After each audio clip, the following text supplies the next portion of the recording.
Good morning, ladies and gentlemen. Welcome to the Golf Industry and Business Seminars presented by the Education Committee for the Southern California PGA. The Golf and Industry Business Seminars is a quarterly webinar format where we cover different aspects of the golf business. The fourth quarter is dedicated to retail management, and our guest this morning is Tammy Kern. She is the proprietor of TLK.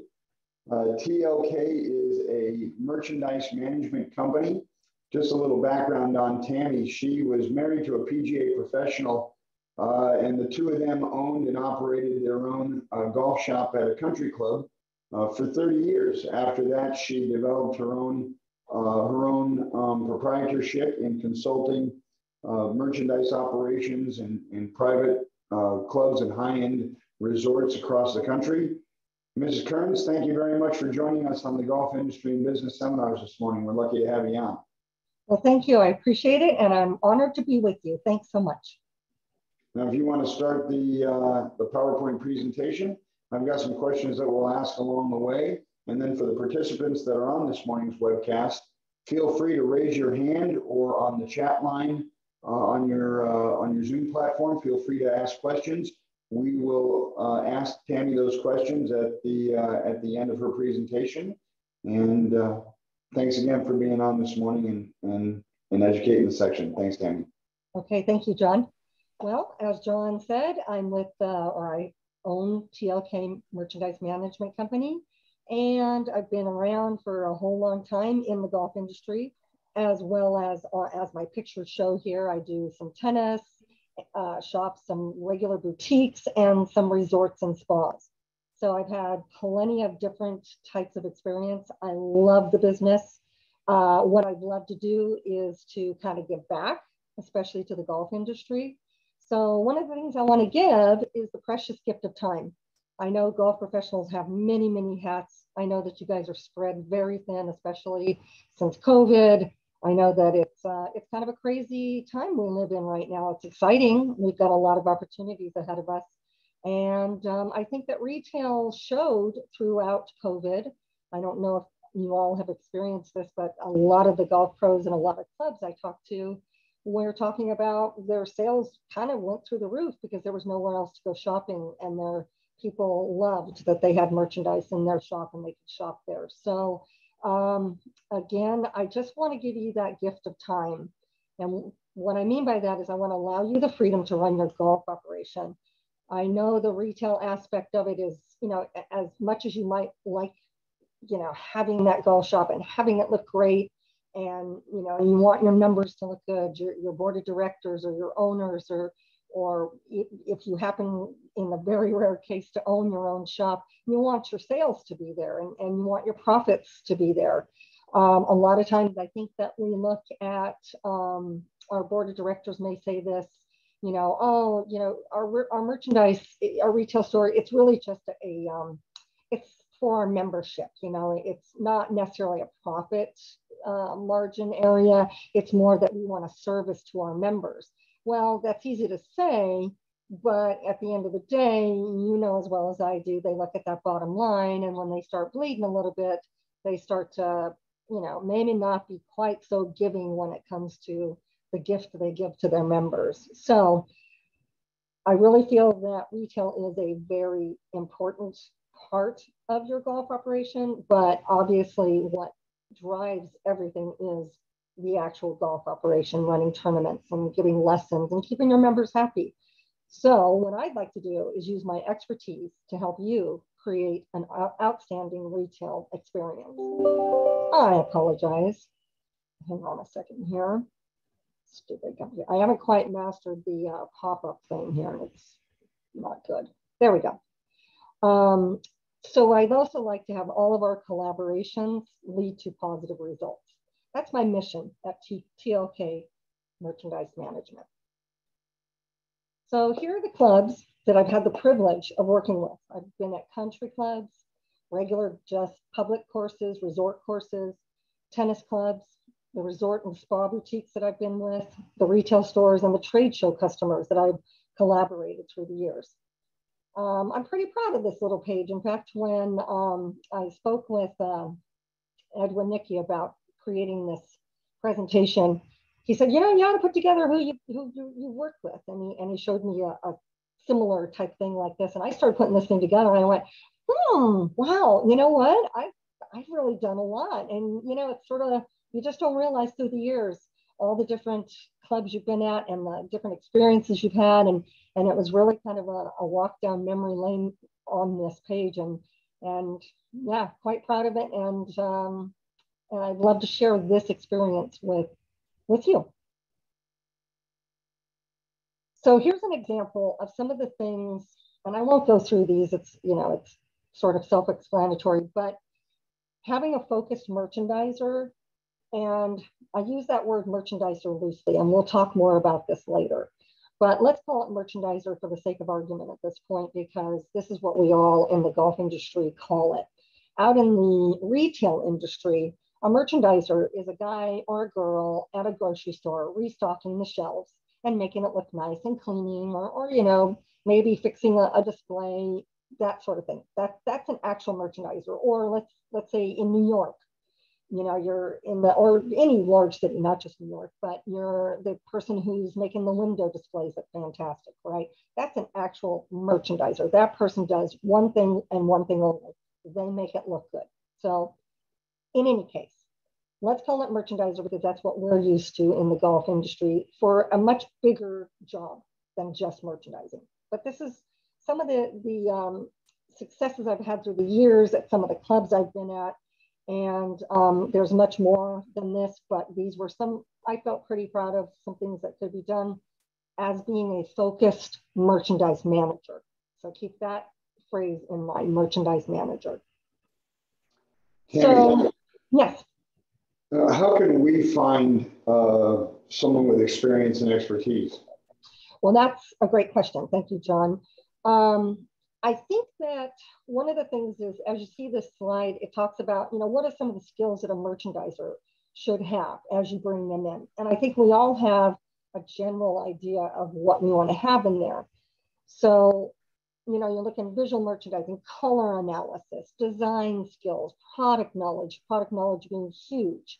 And that obviously is a sliding scale for in your shop, what you're looking for. You may want someone on product knowledge that knows anything from golf clubs and shoes to apparel. Or you might just want that merchandiser in there that only is like maybe their expertise is in design and merchandising visually.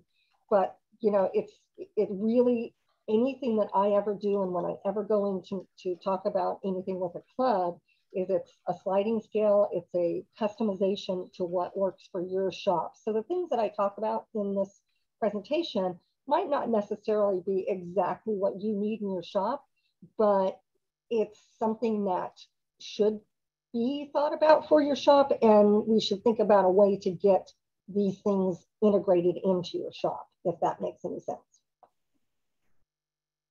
Okay, so I wanted to kind of show you an example, and I know this is not a criticize thing here. This is just a point out a couple of thoughts. Okay, so this is an average merchandiser position opportunity. In general, we're looking to pay about $16 to $17 an hour for this position. Well, it starts out great, and it says we're looking for detail-oriented, self-starter, excellent professional presence, phone, and in person. Of course, that would be exactly what you need in a golf shop. Honestly, in any retail store, this is what you would like to have. Responsible receiving and displaying golf shop merchandise such as clothes, accessories, and in the windows. Showcases, sales floor, keep it attractive, and want our customers come in and go, wow, we love this shop. That's a merchandiser. You got that. That is spot on, perfect. So then it goes on to detail the job duties. And we talk about providing exceptional customer service, displaying high level of selling skills, assisting cultivating corporate customers from within our membership, which is actually a really important thing that if that works for your shop, that's a great additional thing that should be a focus for your person. And obviously for the golf pro, but really that should be something that person does focus on. That is very much an example of a sales and customer service person. Okay, that should be kind of at the core of what you're looking for.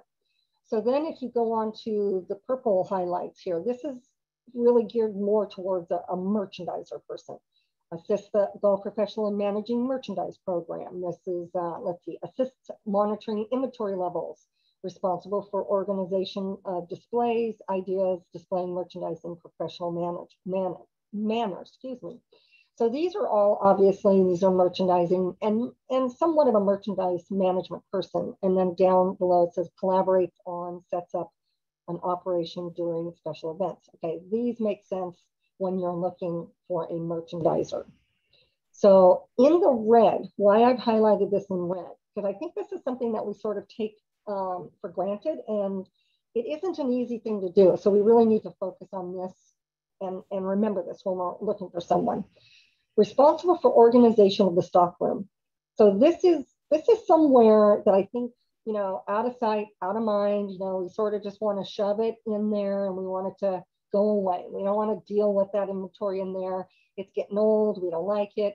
There needs to be a focus, whether it's a separate person, if your club can afford this, there needs to be a focus on that stockroom area, because this is a lot of money sitting there. You're talking about, as it ages, you're losing money. As it sits in your stockroom, you're not making money, it's not selling. So I think things get lost in the stockroom. So having a really good, responsible person, someone that can focus, it could be a part-time person that works with your merchandiser, that works with your team on your merchandise team, retail team.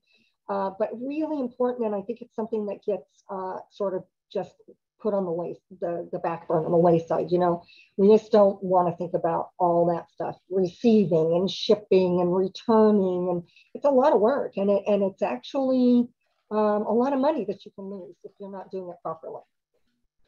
Checking up on credits, that sort of thing. You know, these are just little details that person really could be focusing on while everybody else is focusing on other aspects to drive your sales and drive your profits up. So in yellow, another thing that sort of gets dumped in here, and I've had this happen to me a lot because of having more experience, it's an expectation, but it's something that really should be, when you're paying $17 an hour for this type of person, it shouldn't necessarily be put upon that person. I don't know if that's I think it's more important than this. And what that is the accounting aspect of it. You know, this person displays expertise, receiving merchandise, reconciling with invoices. This is really important. And I think that it's another one of those things that sort of like we don't want to think about it, but we lose money on this a lot. When you're returning things and you're not getting your proper credits, when you're, you know, paying in your accounting department, they don't know, they're just shoving paper through and they're sending out checks.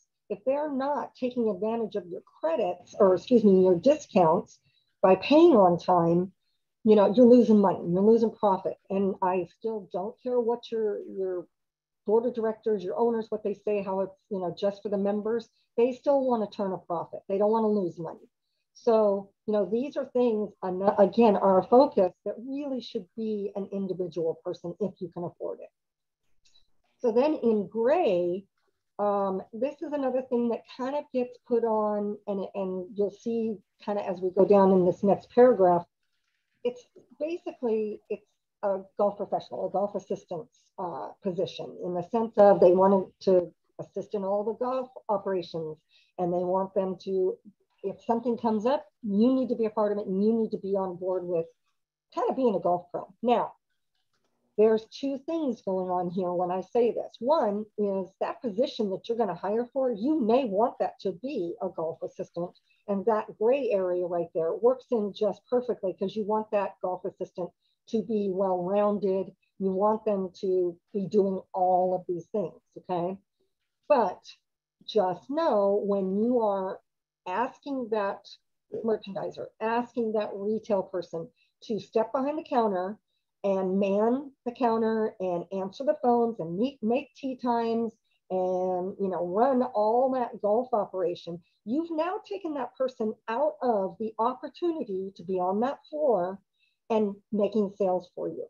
Okay. Yes, there are times where, oh, God, I got to run out. Mrs. Jones needs, I got to get a cart, blah, blah, blah. I get it. There's things you have to do. But when it's a regular basis situation, and it's actually in this advertisement for a position, when you're saying, yeah, you need to be a part of this golf operation, for $17 an hour, you're asking a lot of this person, and you're taking them away from very good opportunities to sell. So, and I'm all about sell, sell, sell. That's my thing. Well, Tammy, that's an interesting point that you bring up, because so often when you have a strong merchandiser that can do all these things, the operation can very easily start to lean on that individual and take advantage of them and pull them out of their merchandising position, because they're so good at that. They're probably very good at a lot of other things too, and they end up carrying the load that perhaps other teammates should be carrying. And it's just like pieces of the pyramid. You start taking key players out of certain positions to put them in other positions where you have now holes in that pyramid, and it doesn't hold up the way that it should. And it happens all too often, unfortunately. Thank you for saying that, John, because I'm not sitting here on my high horse judging. I've just had so many years of experience in golf shops, and especially country clubs. No, I shouldn't say especially, all golf shops. Hey, you guys are busy. You guys are starting off the, okay, imagine this. Let's flip the page here and say, I'm going to pull my starter from the first tee because I want him to come in, the shop's busy. I want him to be a salesperson on the floor. It's the same thing. Exactly. Right? You don't know when you're going to have people come in to buy merchandise. You don't know. You don't have a crystal ball. So if you pull that person to be a starter, you've done the exact same thing. So, I mean, it's just all part of it. And sometimes I think what happens, and I've had this happen, especially early in my career, where people think, oh, Tammy, she's just the merchandiser. She's fluff and fold. She's just there to fold and make it pretty. And then, there's not a respect level. And it's been frustrating for a lot of years for me. And you're right. There's a lot of times, because I am good at what I do and things are running smoothly, I step behind the counter to ring up a sale. Next thing you know, where'd everybody go? Wait a minute, what's going on? And I'm answering phones and doing tea times. And it's just, it happens. It's part of golf. It's that flow of like feast or famine. 1 minute, nothing is going on. The next minute, everything's going crazy. But if in general, your plan, your merchandise plan, your golf shop plan is to have a focused merchandise person, that's important, super important. So real quick, because we kind of covered it, but this last little section here, it says successful candidate must possess exceptional customer service, which was already said, and assist in the daily happenings. I think that there shouldn't be a thing where it's like us against them. It's not, oh, I'm the retail person, I shouldn't have to do any of this. That's not what it's about. And vice versa. It just shouldn't be put that way. But you just have to remember that we need to integrate. There needs to be an integration, but there also needs to be a respect level. This is what I have to do. Let's see, qualified candidates must have good computer skills, high experience in Windows, Outlook, minimum of 2 years merchandising experience. Well, this is the one that the reason I highlighted it is they're actually asking for a pretty experienced merchandising person, okay? And again, what do they mean by merchandising? Is it all of the above? Or is it a person who just knows how to make the golf shop look pretty? So I think that when you're looking for this person, just be realistic. And that's, for me, that is the biggest thing. You're looking at 32,000, a little over 32,000 a year for this position full-time, right? So here's what I kind of came up with to further this conversation.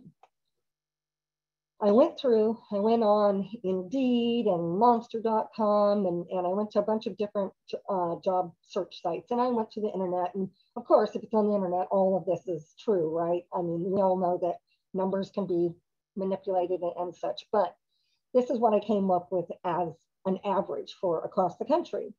The one thing that I wanted to point out in that last slide is that it's 4 different job descriptions, okay, plus a golf assistant. Again, I go back to whatever your shop needs is the sliding scale. You know, you may not need someone who is an accounting person. They can just take the paperwork that they, you know, checked in and they can give it to the accounting department and then it's all good. You have to figure out what works best for your shop, and I understand that. But I want to point out that you need to think about what you need the most in your shop, and that's what you're going to pay for. So again, sliding scale, what are you going to pay for? So merchandiser alone. Now this is on the job search site. I looked up merchandisers, and I've been in retail a long time, and I tried to apply for jobs that say merchandiser. It's totally different out there in the retail world. So basically 36,000.2, they were reported, salaries were reported. So, you know, that's not a huge amount across the country, but it's a lot of people. So they came up with 39,000, 39.5 for per year. So the stock manager, that person that I told you is pretty doggone important that we don't think about a lot of time. And, you know, we don't want to call them a manager because you call them a manager and then they have to, you know, we have to pay them more.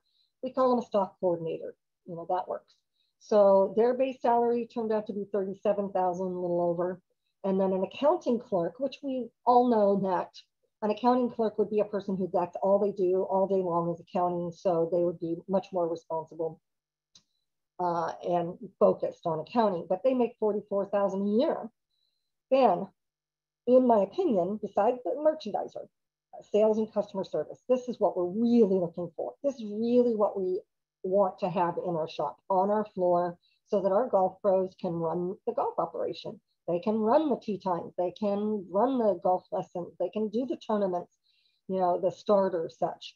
So the years of experience, okay, so I don't exactly know why it went from 40,000 for 1 year of experience to 1 to 2 years, 38,000, but basically in general, it's about 38,000 for a sales and customer service person.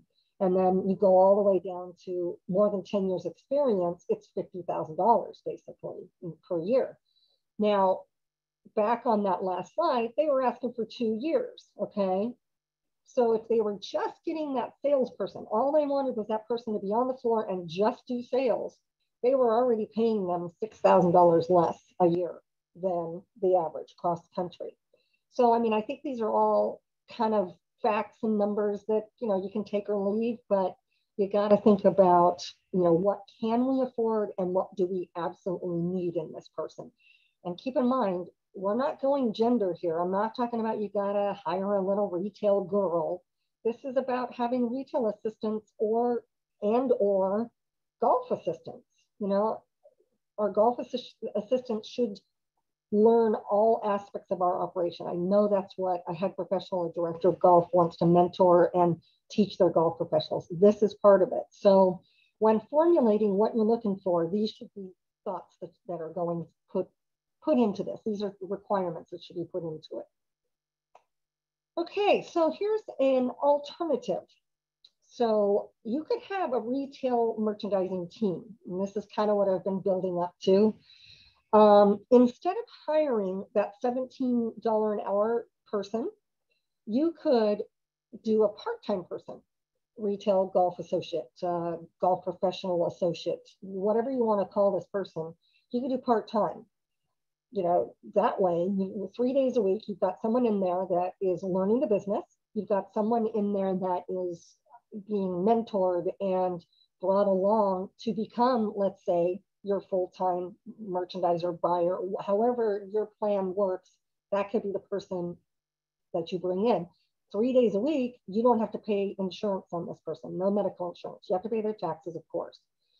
So then what you would want, because let's face it, you could find a person with some of that experience that we talked about before. You can find someone with some of those skills that we talked about before, but they're probably going to fall short of some of the needs that you have in your shop. So you really need to add something to it.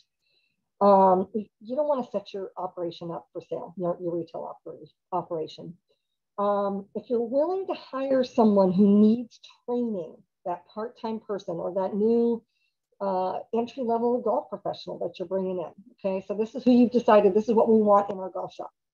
you're going to need someone to mentor that person. You're going to need someone to, train them and help them to grow and become the merchandiser, become the buyer, become what you want in your golf shop.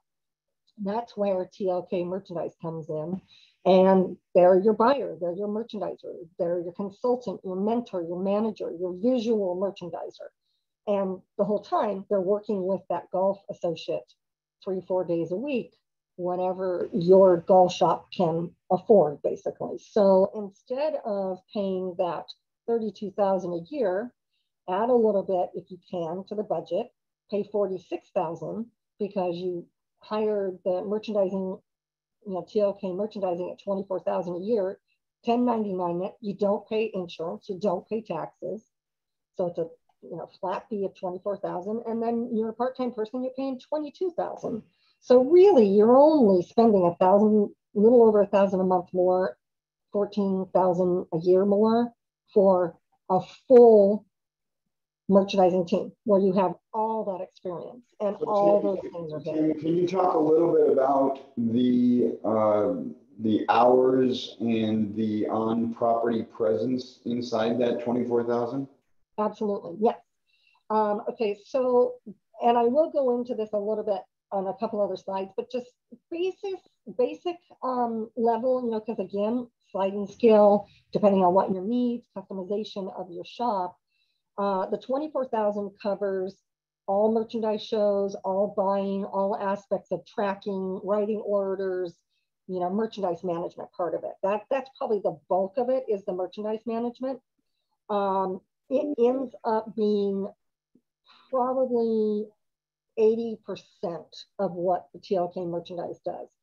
Then there is another 5 to 10% of analyzation of your sales figures and your inventory numbers and cleaning up any of that, or just maintaining, and analyzing, basically, a huge amount of analyzing.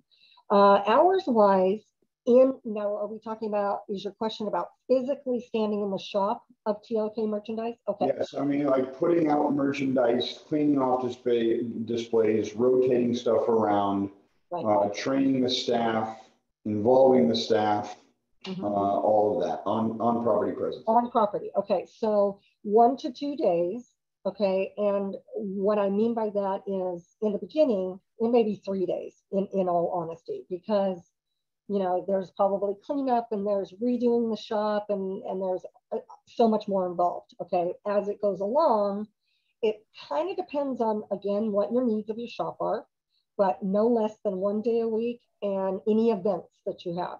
It may be, okay, Tammy, we want you out here every Thursday because it's our ladies' day and we want you to get to know them, and whatever the case may be. We want you to come in for our men's invitational. And so, it might not be where it's every single week, 1 day a week. It might be this week where I'm there 3 days, where I have to be it's the ladies' guest day. And then that next, whatever that weekend might be the men's, whatever member, and you want me to be a part of that. So it kind of floats around a little bit, but I think it's a negotiation thing of how much do you want me there? How much do you need me to be in that shop? Okay, so no less than 1, and usually it's about 3. Is that a little too confusing? I mean, I was kind of a lot over the map there. I hate to pin down that it's definitely I'm going to be there these exact amount of hours, because sometimes it's more and sometimes it's less, depending on what the needs of the golf shop are. Sure. Okay. So that's an alternative. So this is one of the things with the merchandising management that I was talking about, meeting with all your sales reps. Now, going back to that sliding scale of what your shop needs, doesn't need me to be a part of your hard goods buying. I've found in the past that usually ends up being something that the golf pros really are much more comfortable and they want to be a part of it. And I'm perfectly fine with it. And I'm not there to be the mother and say, you can't have this and you don't do that. That is not my role in it. My role is to keep things flowing and give you information if it looks like yeah, I'm really sorry, but this brand over here is just not quite, it's just underselling. You might think about ratcheting back here and, boosting up on that other brand that's selling like hotcakes, which you would already know. It's just a reconfirmation of like, let's keep on the business plan or the buying plan. Um, Going to any of the markets that you want me to go. Again, some clubs are small that they say, no, you don't need to go to the PJ merchandise show in Orlando. Other clubs say, we want you in Orlando because that's where all the brand new stuff comes out, and we want you bringing us all the latest, greatest, and keeping us at the front of the trends. Writing, tracking, working with all of the companies. I'll tell you right now, as much as COVID has given golf a shot in the arm, it's also killing the retail aspect of it, in the sense of we're having a hard time getting merchandise. We have a lot of, I live in Laguna Niguel, and I can tell you, I can go over the little hill that I live behind to the coast, and you can see the freighters, and they're piled up all the way down to Oceanside, and they're just waiting to get into Long Beach, and it's just not happening. So, we're having to manipulate, and I'm having to go in and I'm having to cancel some orders and manipulate where I push it to here, but that means I've already ordered for spring of 22. I have to start to push those out. And the course that I'm working with right now, they're in the desert. So as you know, John, because you were out in the desert, when you probably still do, we only have a short season. As of March, April, we're done. I can't have merchandise coming in May. So, there's a lot of back and forth, more than usual right now. So that's also a lot of hours that aren't necessarily spent in your shop, but definitely spent for your shop. The collaboration with the director of golf or golf head professional on the budgets and the buying plan and any analysis and those things, that is a very large part of what we will be doing, but not to take away from the time for the golf professionals. I know they've got a lot of other things to do. It's really more a reporting situation where I come and show you what's going on, and you say, do this, do that, and we go from there. Maintaining the proper inventory mix and inventory levels for the golf shop. That is something, even though it's my responsibility and I take control and the lead on that, it's something that part of being in the shop, as we discussed, part of being that team where I'm a team with your assistant or all together with your whole shop, finding out what's going on in the shop. What are the members saying? What are the guests asking for? What are we short on? What do you guys think? There's a lot of that. And that's that collaboration thing. Analyzing, like I said, there's a ton of analyzing going on, inventory numbers, sales figures, and trying to be realistic on why did that sell? Is it a one-off? Is it a trend? Is it something that we need to be paying attention to? And so on and so forth. That's finger on the pulse kind of stuff right there. Now, Tammy, can you talk a little bit about how many properties that you consult for, and if that creates a collective buying power that you have with manufacturers, that you could produce better discounts on merchandise than a standalone property can? I'll tell you, that would be my dream world. I would love that so much, John. Okay, so here's sort of the facts of it. Yes, it does give me clout. It gives, like, all the companies want to talk to me. All the companies want to get their merchandise in your shop because you're a part of this. They see, they get it. But unfortunately, because your logo and his logo and their logo are totally different, the company in general, maybe not all of them, but in general, the companies don't give me the discount power. Now, that's not to say I don't go in there and request it, and it's not to say that I don't try. I haven't had a lot of success up to date. Now, having said that, I've only at one time had about 5 properties all at once, and one of those properties had a couple of retail outlets of their own. So I did get discounts because they had own. Okay, you're familiar, American Golf and such. They get the discounts because they have so many properties and they're a corporate entity.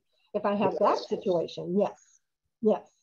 But when they're individual being paid on different accounts, the companies tend to not necessarily give the discounts on that. But I'll keep trying. I keep chugging away and I keep asking. And like I said, they do want to work with us, and they want to do whatever they can to be in our stores because of that type of buying power. Because they know that you're buying from multiple properties, and you've got a better chance of getting your hands on order fills than a standalone property would, per se. Absolutely, absolutely.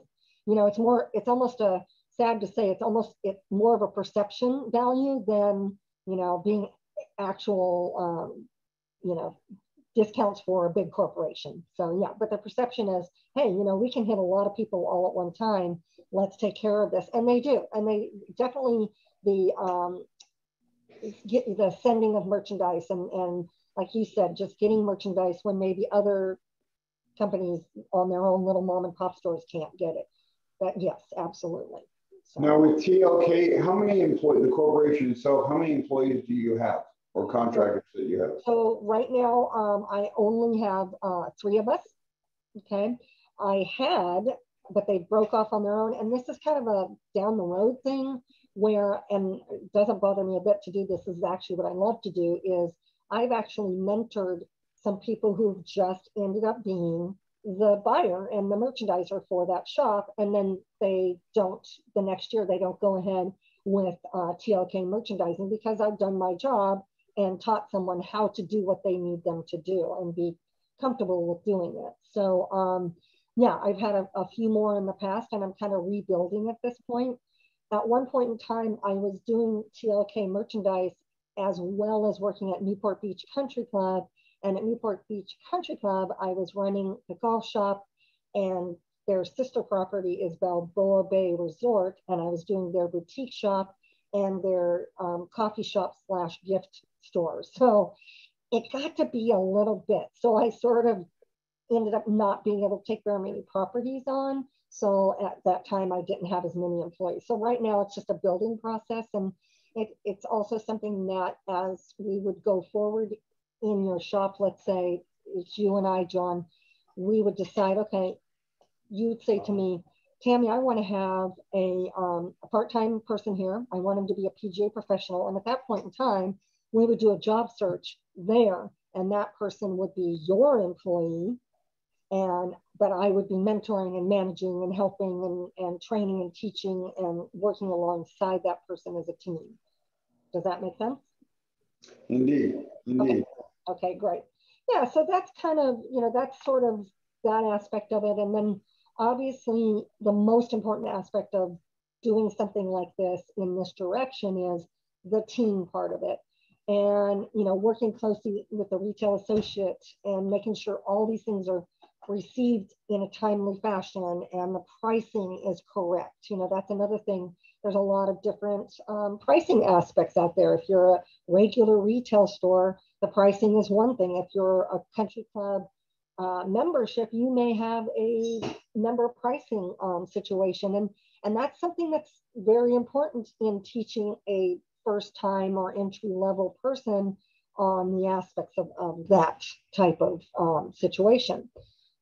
Keeping track of all the aging of the merchandise. Another thing that I think really gets very much put on the waist or side track over here is, you know, something comes in, it's all exciting, and we put it on that front table, and it's like, wow, and it looks fantastic. And then a month in, you know, we'll pick through, and you know, it's got a couple of sizes missing, or maybe it's, who knows, maybe it's sold through mostly. You know, we got to move that out. We got to move it along. Sometimes it's sooner, sometimes it's later, but keeping that golf shop fresh and having a merchandise flow plan.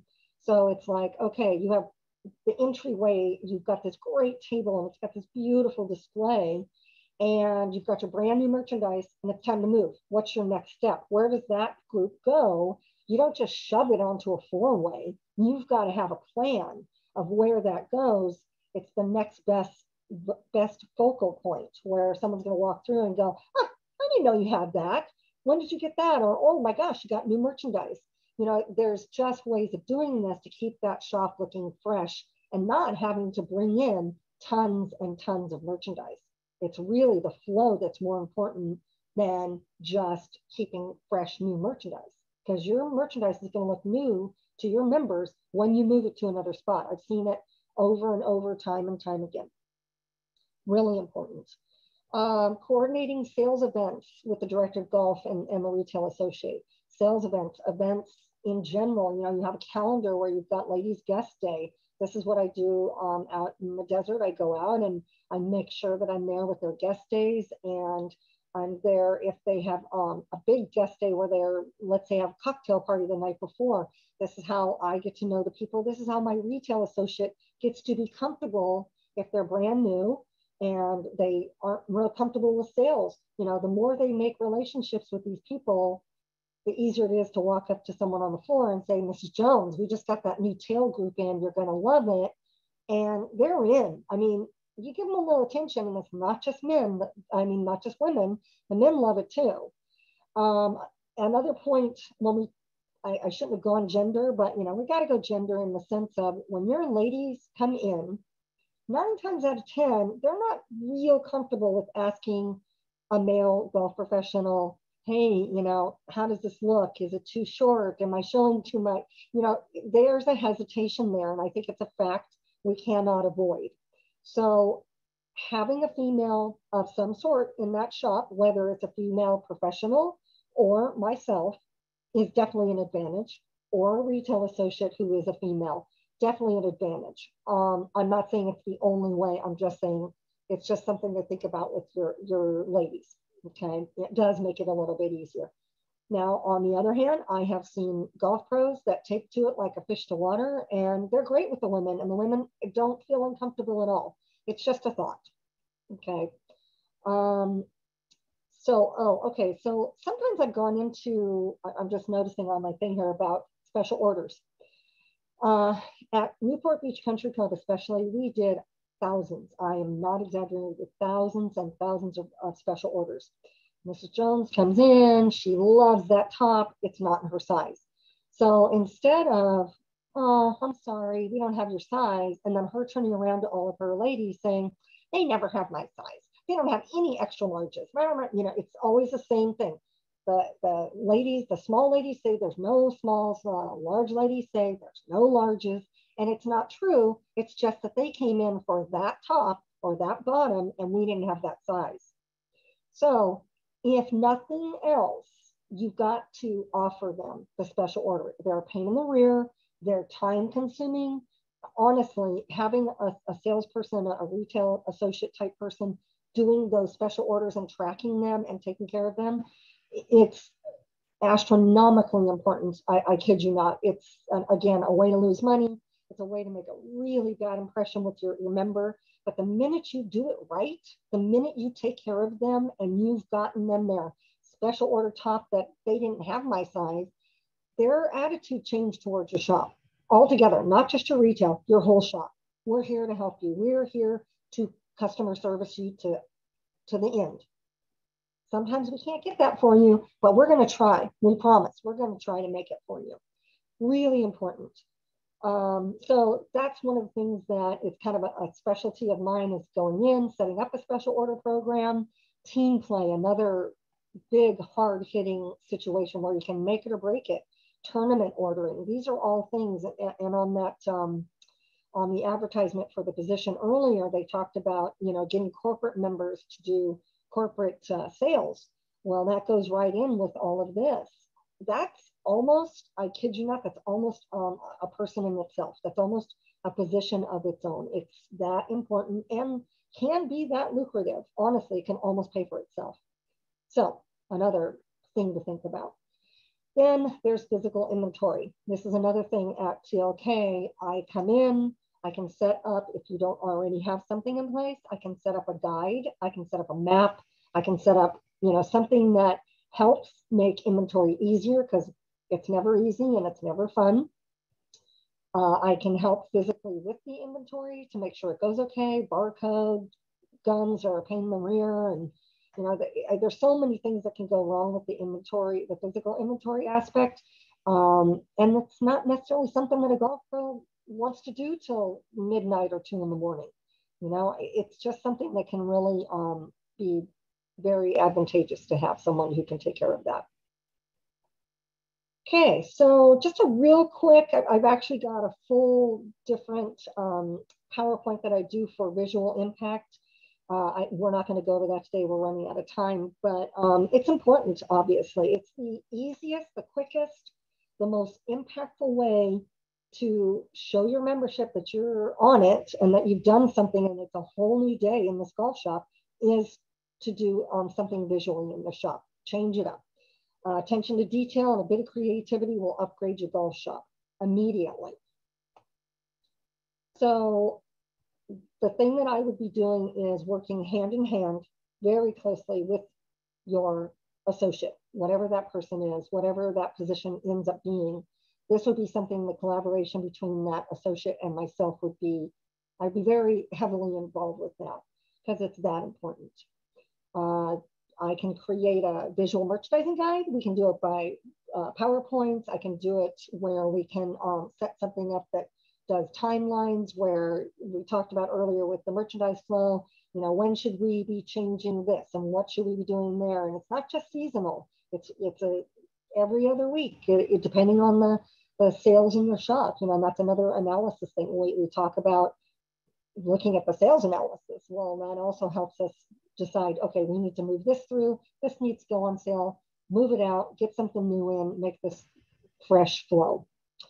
Talk to the staff. Give them the tools to know what they're talking about when they are trying to sell something. If for some reason I'm not there, for some reason the retail associate's busy or they're not there, the rest of your staff needs to be a part of this and be comfortable with it.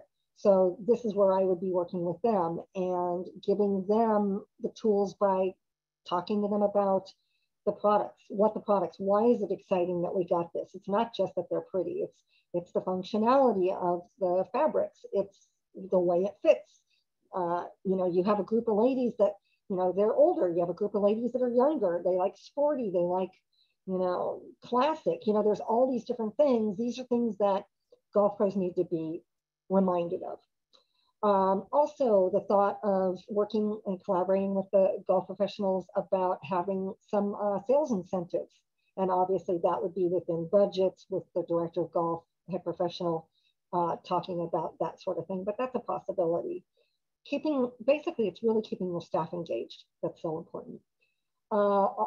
Communication. Communication, obviously, we know is the heart of everything. Just communicating to the staff on, hey, this is what's going on, and what do you guys think about this? Again, tell me, you know, what are your members saying?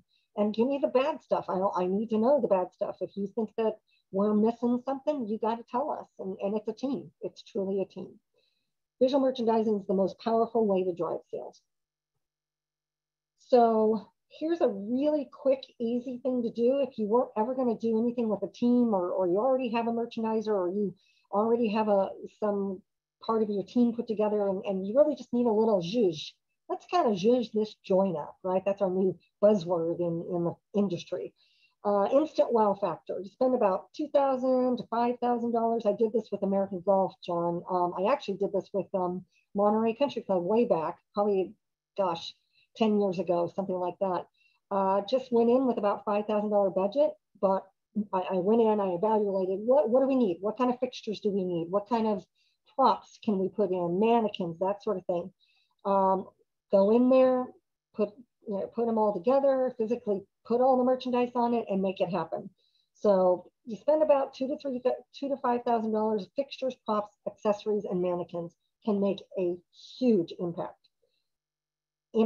Interior design elements, they don't have to break the bank. I am a really good shopper. I can go to, you know, TJ Maxx, Home Goods, whatever, and find everything you're looking at right there for a very, very, very low amount of money. So it's not, you know, getting an interior design person to come in and break your bank. Fixtures, mannequins, even slat wall. Sometimes slat wall gets a bad name. Oh, it's so old, it's outdated. It doesn't have to be outdated. I would suggest that it needs to be a small focal wall, and that's it. Mannequins, hugely important. The mannequins probably you know, they're not that expensive, and they're probably one of the biggest impact you can put for someone. Someone walks in the door and they see something they like on a mannequin, they're going to buy it. The racks themselves, you know, obviously those things get outdated and beat up and you know, mishmash, and we get the kind of that eclectic mix of them. It can really take down the look of your shop and kind of, you know, ruin the look of your shop in actuality. They also facilitate that merchandise flow that I talked about. If you have the tables and then you have a four-way and then you have a two-way, that's kind of like downgrading after your merchandise has been picked through and your sizes and the colors and mix and match. It just looks a little bit better as we go smaller. So very important.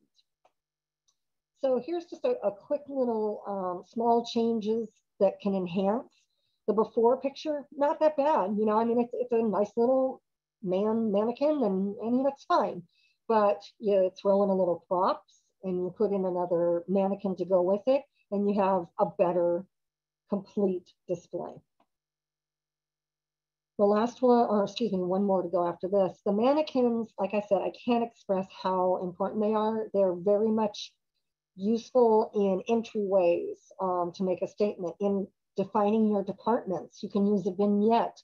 You can show off accessories. You can show off golf bags and shoes and purses. But they really do make a difference. And I love putting a two-way rack, as you see on the right-hand side, where you've got the merchandise and then your mannequin next to it and your props. I mean, it's just a finished look, and it really draws your attention and you can make sales. Now, some props are better than other props. Okay, so, you know, we have a suitcase in the back room somewhere and kind of beat up, and we decide, oh gosh, we got this hat sock thing that we want to display, and we're going to throw that in. I think maybe the thought on the right-hand side might look a little bit better than that old raggedy suitcase on the left. You decide. Okay, so real quick, and this is the final, and I'll let you guys ask any questions you have. Left-hand side, build outs they're good and bad. Sometimes they're dark, sometimes, you know, they're difficult. Having the slat wall in this, as I said before, slat wall gets a bad name sometimes. You know, you just don't want it to be ratty, broken slat wall. You want it to look nice. But on the left-hand side, you're seeing something that was just thrown in there. You know, it's all folded down, it's flat, it's mishmash, mixed in. You know, they tried. They have a little box there that they kind of did a little elevation, but then they, on the outside, on each one of these panels on the outside, there should be coordinating merchandise that goes with that build out, because, you know, that's more selling power. You've got face outs, you should be using them to sell that group. As you see on the right-hand side, you've got fully coordinated, you've got coordinated props that go with it. You've got socks in there and hats in there and purses in there, but it doesn't look jumbled and it doesn't look crammed and cluttered. It's organized and balanced, and multi-levels are hugely important. And your mannequins even in there. These were very good build outs because they were deep. Sometimes they're not quite this easy, but it's achievable, and it's well worth the visual impact. So that's pretty much my spiel. So if anyone has any questions. John, I think you're on mute. I am. Thank you. Yes, I have a few questions here. Can you speak about internal controls for staff to prevent inventory loss and how it might pertain to a separation of duties? That's a great question. Thank you. Yeah, I think that's you know, that is a battle. That's a battle that we all have. To start out with a little bit of fluff, and this is throughout the whole retail industry, I think obviously barcoding, huge. And what you say barcoding, someone's still going to steal something. You know, it's that tracking of when you take inventory, you're going to know when something's missing, and you can start to track it that way. But I think probably more important is keeping your staff involved and knowing that there are controls in place involved with inventories, even though it stinks, no one likes to do them. They have to know there is accountability, okay? And I have done this in the past and it's worked very well. I would take each golf professional and they would be responsible for a department. Okay, so Joe, you're in charge of golf balls. If there's shortages on that golf ball count at the end of the month or at the end of 3 months, you got to track and you got to figure out what happened. And we have to figure this out. And, you know, it's a process, but that is how they start to understand there is someone watching, there is someone and analyzing and finding out what are you guys doing. That's one small way, is to have each person, each individual, whether it's a golf pro or not, have them in charge of a department. But I do think, honestly, you know, it's the team aspect of it. It's a team thing. It's like, look, guys, and I don't mean guys in a gender way. Hey, everybody, we're a team. And when these numbers at the end of the month or the end of the quarter, when they come out wrong and we're missing merchandise, it's not on one person, it's on this whole team. So we need to work together and, you know, that sort of thing. I mean, honestly, the only way you're ever really going to be able to completely cut it out is to have video, you know, have cameras in your stock room, cameras in all areas of your golf shop. You know, it feels like an extreme, but otherwise it's just, you're going to have some loss. But there's ways to reduce it. And one of those, the biggest ways, is to keep it a team effort, keep everybody on the same page, keep them informed. Barcodes are huge. Yeah, you know, it's definitely a work in progress at all times. You just can't ever not think about that. It's something that has to be worked on constantly. What do you think about the importance of the employees and the teams wearing the merchandise that's in the shop? Absolutely fantastic. Love it. And you know, to your question earlier about buying power and such, the thing that I do find through having, you know, different clubs is that when I go to these different vendors and I say, hey, look, I'm going to put this order in, but, you know, and you see how much I do with you, you know, you're my company for all of these properties. I want staff uniforms for all of these properties. And they're usually gung-ho. Very, very rarely do I ever get anybody who balks on that. But I'm telling you, you know as well as I do, you guys are in that shop and you're looking sharp.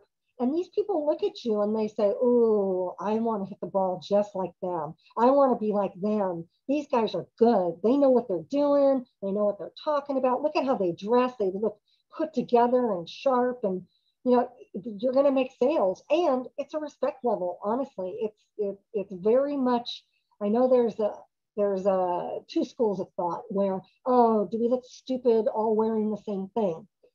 You know, maybe that's not your shop. I do think it is the conformity part of it, the team aspect of it does definitely show your members, your guests, oh, that's who I need to talk to. You know, it's easier, you know, I'm new, I'm a new member. I don't know Adam from John. Who do I go to? Well, there's a young guy over there and he's got a golf outfit on. Do I ask him? But if I see three guys with basically the same golf outfit, same shirt, that must be the golf team. I can ask one of them. You know, I mean, it sounds kind of ridiculous that I'm saying this, but you do need to think about that. And companies love doing it. So I absolutely agree with you. Thank you for that question.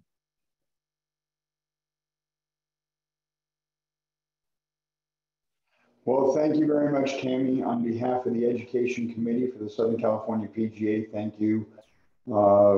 Extension of deepest gratitude coming on the webcast this morning and presenting on the GIBS, and for all the attendees, the section members and merchandisers that attended this morning's webcast. Thank you very much for supporting the GIBS. Tammy Kern, thank you very much for being with us this morning. Have a great day, everybody. Take care. Thank you so much. Thank you very much. I appreciate it.